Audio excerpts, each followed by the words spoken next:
Today we're going to talk about my favorite topic in the whole freaking world, which is traveling the world. Ironic.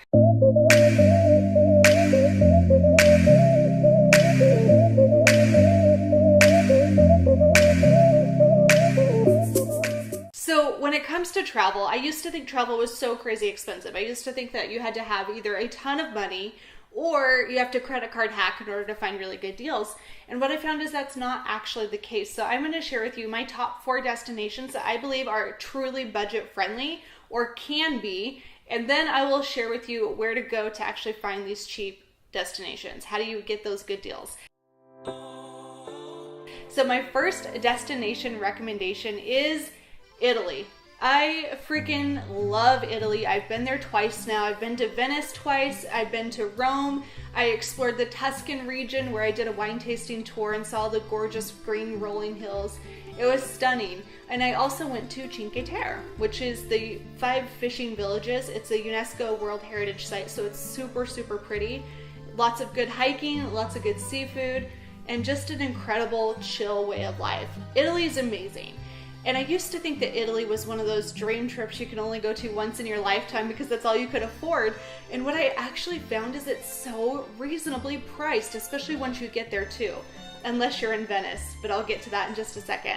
So first and foremost, let me just tell you about the flight deals that I personally have used. And remember, I don't use credit cards, so I don't do credit card hacking. That's just not a part of my life. So where I found my first flight was to Italy. It was $424 round trip from Boise, Idaho. So I live in Boise, which is like notoriously the worst airport in the world to get out of. You have to do like 3 hopper flights just to get anywhere, so it kind of sucks. But at $424, I went in December, so it was really cold. It was actually freezing in Venice. It was still beautiful, but it was so damn cold. But in Rome, it was great weather. I had a light jacket, but I didn't actually need it. So it was a really good time to go to Rome. It was also less touristy, so I could get into like the Colosseum and the Sistine Chapel and all of the Vatican I didn't even really have to wait in a line. It was kind of cool. So I really recommend going to Rome in December because it's so amazing. And then the cool thing is Venice is really expensive regardless. So the food in Venice is just spendy. It's very mediocre. It tends to not be very good, which sucks, I know. But they do have $5 pastas that are pretty dang good. I mean, they're not amazing, but they're not bad for $5. I should say €5. So if you do go to Venice, I highly recommend going there. There was also tiramisu there that was to die for, and I think it was €3.50 maybe. It was still pretty reasonable, maybe €4, but it was hella good. The coffee in Italy is amazing as well. So for breakfast, it's very traditional to do a cappuccino and a croissant or a cornetti. And so if you do that, it's really good. And it's like $2.50. So it's super, super reasonable. What I did learn too is Rome tends to be cheaper because it's a bigger city. So there's a lot more options. But there was some really great food in Rome for, 10 to 12 euros per person for lunch and dinner. So I highly recommend it. Once you get there, it can be very reasonably priced. It doesn't have to be really expensive at all, unless you go to Venice. I don't have a secret around that. My second and probably one of my most favorite destinations in the world is Puerto Rico. Puerto Rico is incredible. So that was one of my first, I'd say, international trips. It was amazing. I really, really enjoyed it. There's gorgeous beaches. There's an incredible rainforest. There are private islands with crystal clear water and like the whitest sand you've ever seen. It is a stunning country. If you like plantains, they have a delicious dish there called mofongo, which is essentially like Puerto Rican comfort food. It's so good. It's mashed plantains and it's fried and it's like heaven in your mouth, in your belly. It is so dang good. But Puerto Rico is awesome. Puerto Rico is also where the pina colada was invented. So if you're into old forts, if you're into rainforests and really amazing beaches, Puerto Rico is the place to go. I also did a little video about my Puerto Rico trip, so you can check it out below in the comments box. It was a ton of fun and scary as hell, so go check it out and you'll see exactly what I'm talking about. Round trip flights to Puerto Rico from Boise. So remember, I'm only doing this from Boise because I find if I can get out of the Boise airport for pretty inexpensively, you can anywhere as well. Almost anywhere.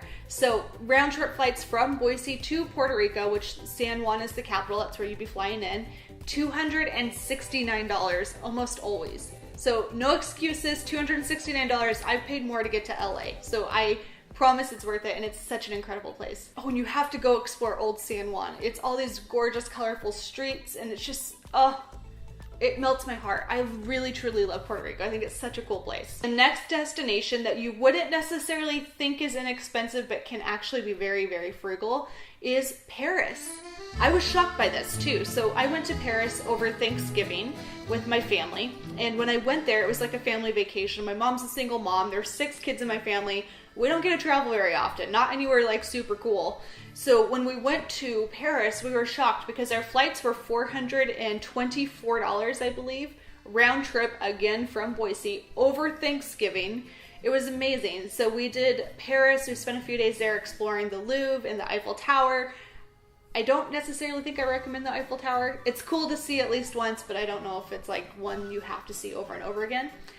We did go through the catacombs, which was like top of my list, so it was really cool to see the catacombs, and it was kind of, my mom was really scared about it at first, and then when she saw, I guess, the first maze or the first wall of bone, she's like, oh yeah, once you've seen it all. It's not that big of a deal. So that was kind of cool that she wasn't so scared of it anymore. But Paris is such an incredible place. My favorite memory was Tony and I woke up really early one day, and it was probably about 6-ish, and we were walking around downtown Paris. I don't even know, one of the districts, one of the little areas. And we were walking around, and it was quiet, and the sun was barely coming up, and it was wonderful because we could stop by, go to the bakery, get our first picks of all of the amazing pastries and breads, and then bring those back to our Airbnb. And it was just incredible. That was one of my favorite memories in Paris. I don't know why that's the one, but it is. The next destination, I am embarrassed to say I have not yet been, but Cabo or Cancun tend to be very, very reasonable destinations if you live within the United States. So for me here in Boise, Idaho, it's almost always about $450 to $500 for a round trip flight. That tends to be pretty common. So I know what my city costs. I know how much roughly it costs because that's all I freaking do is study airlines, I guess. I need a hobby. Maybe a better hobby. But it's usually really, really reasonable. And if you are super, super balling on a budget and you can't really afford very much, you can go stay in hostels there. There are some incredible hostels. No, you're not going to get kidnapped.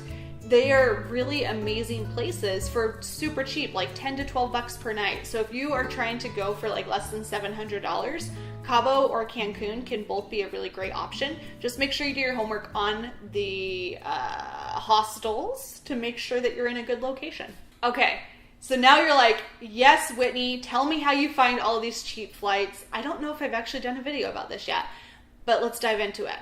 So I use three primary resources to find cheap flights. I find if you can save money on the cost of getting there and then the hotel you're lodging, then you're going to be pretty set because that tends to be the biggest part of the travel budget.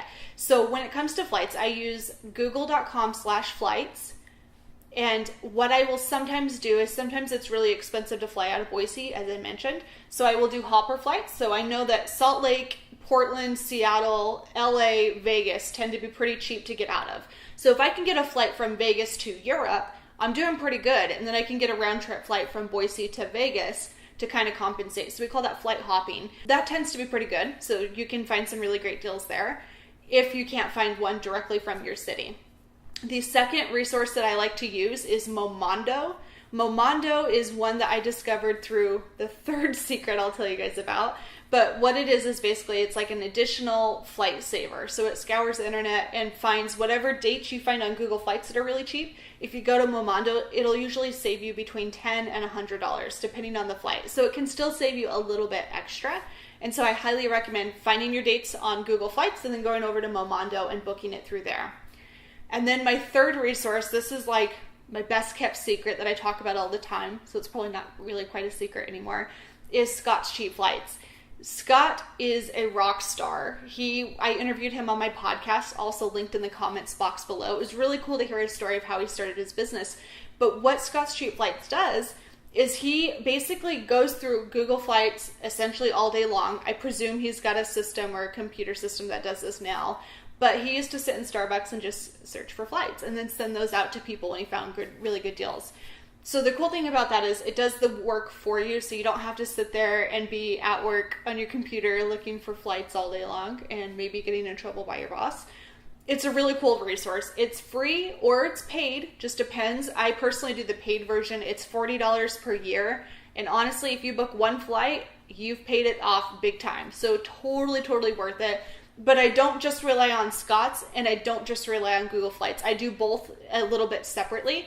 So I can still find some really great destinations on Google Flights on my own, and I can still find some through Scott's Cheap Flights. When he finds the deals, he sends you that email, then I know where the deals are at. So that's how I find really good deals to go to other countries and go to some really cool places. That's not to say there's not amazing places within the United States, but what I find is that travel within the States is still kind of expensive, which is a bummer. At least it is here on the West Coast. So I haven't found really great deals for round trip flights here within the States. But I am a big road trip person, so if you can't afford to fly, if $400 flight still sounds very expensive to you, I totally understand. You can actually get some really cool road trips in for pretty inexpensive. So just book off a week of your schedule, or maybe even just a weekend. That's how I started. And just drive somewhere. Drive to a national park, check it out. It's amazing. There's lots of really cool places. But those are the top 4 destinations that I recommend if you're trying to get out of the country, explore a little bit more, and see some really cool new sites. Those are the ones that I personally love and use, and that's exactly how I find flights. Thank you so much for watching. If you enjoyed this video, give it a thumbs up, and don't forget to subscribe to my channel. It means the world to me. And remember, if you want abnormal results, you have to do abnormal things. Thank you so much for watching, and I will see you next time.